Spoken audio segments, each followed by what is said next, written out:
7 truths about money you'll wish you knew sooner.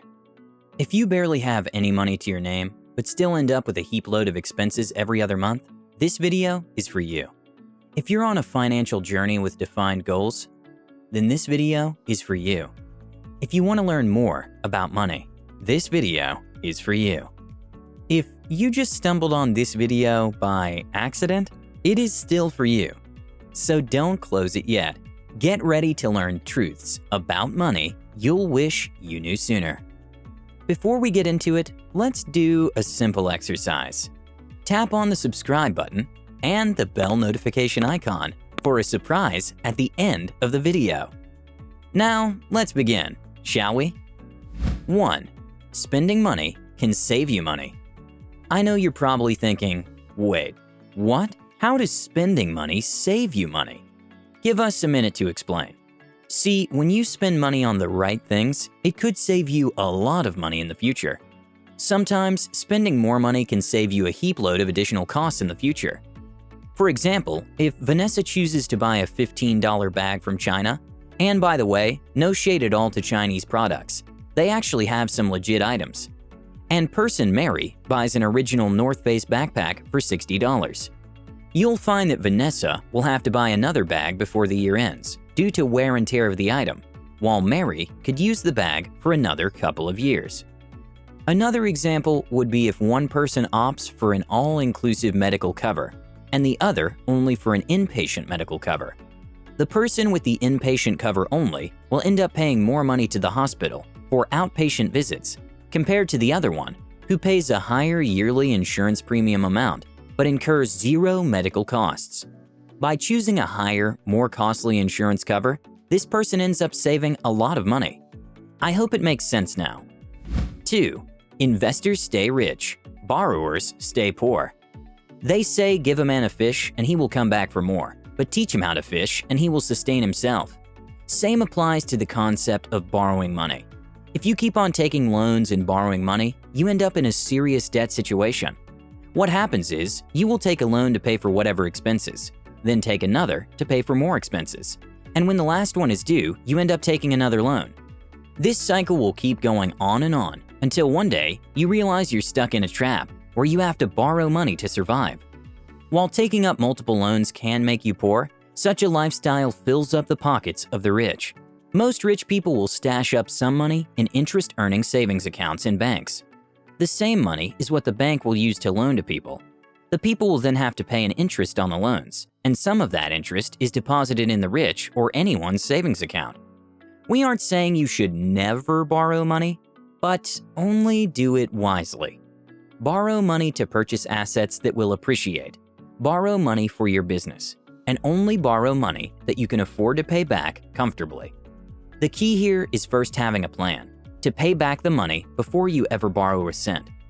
If you always find yourself asking for a pay advance, this is a red flag, and it probably means you are living above your means. You should limit the amount you borrow, and instead, look for small investments you can make to grow the little you may have. 3. No one cares about you but the money you can bring.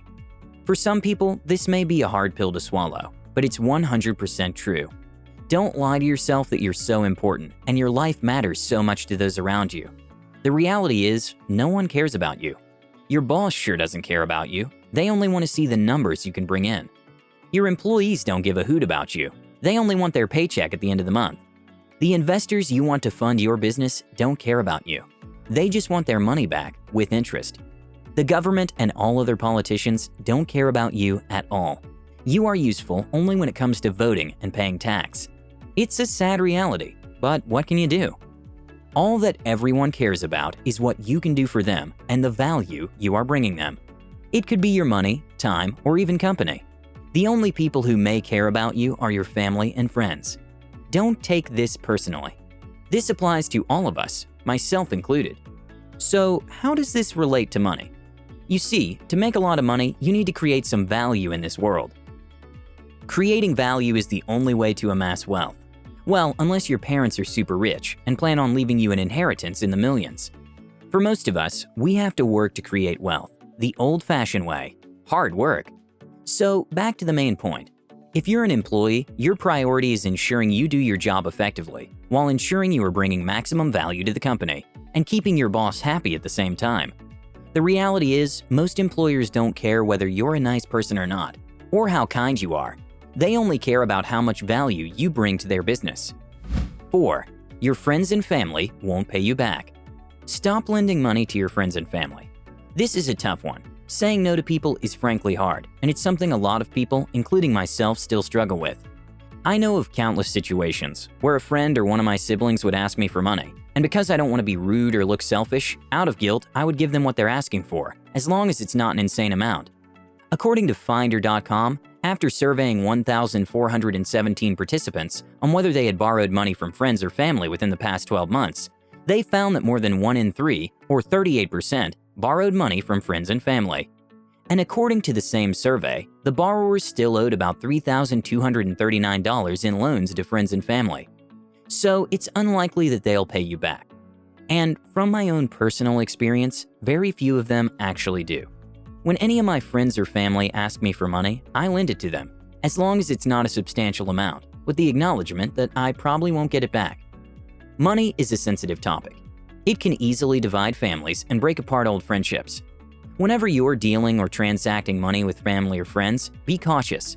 Money has a strange way of stirring and bringing conflict to situations. If you are lending money, always find out why they need the money first, before giving it to them. It could be a serious need, or something trivial, in which case I wouldn't give them the money. Also, ask yourself, can you afford to loan them the money and not have it repaid, or will it affect your finances? Before you help a friend or family member, always make sure you're taking care of yourself first. Evaluate the risks, because 80% of the time, they won't pay you back. Instead of giving them money, you can share with them some of our videos, Saving and Making Money. 5. It's harder to stay rich than to become rich. The Forbes World's Richest list looks similar every other year, right? To some extent, this is true. But when we take away the common names, the Buffetts, Bezos, Gates, you'll be shocked at how often the list changes. At least 70% of the people on the list lose their status every other year. Most of them say getting rich is easier than staying rich. There are so many ways of getting rich. You can start a business, invest wisely, get lucky and win the lottery, or inherit a ton of money. However, staying rich requires a few things that not everyone has. These include modesty, self-awareness, and great discipline, to say the least. 6. Time is money. One of the biggest differences between the wealthy and the poor is that the latter don't understand the finiteness and value for time. You see, money is entirely dependent on time management. Think about this. If every single decision you make in life is dictated by the need to protect your time and increase value output, you will certainly become rich at some point in life. On the contrary, most people have zero regards to time management. A good example is, you'll see people wait in line for hours to get a free burger. Many people trade their lives away stuck in a 9-to-5 job. People will waste hours waiting on Black Friday deals to save a couple of $100. You will often see people argue online over trivial matters. These people clearly don't see the value in their time, and for those reasons, and of course others, the money trail won't follow them. Let's see an example of how important using your time wisely could benefit you. Remember 2018 Coachella, when Beyoncé headlined the show and took the world by storm? She had to work continuously for 10 hours a day for 6 months straight to perform as well as she did. She spent a significant amount of time practicing, just for one show performance. However, it earned her about $60 million.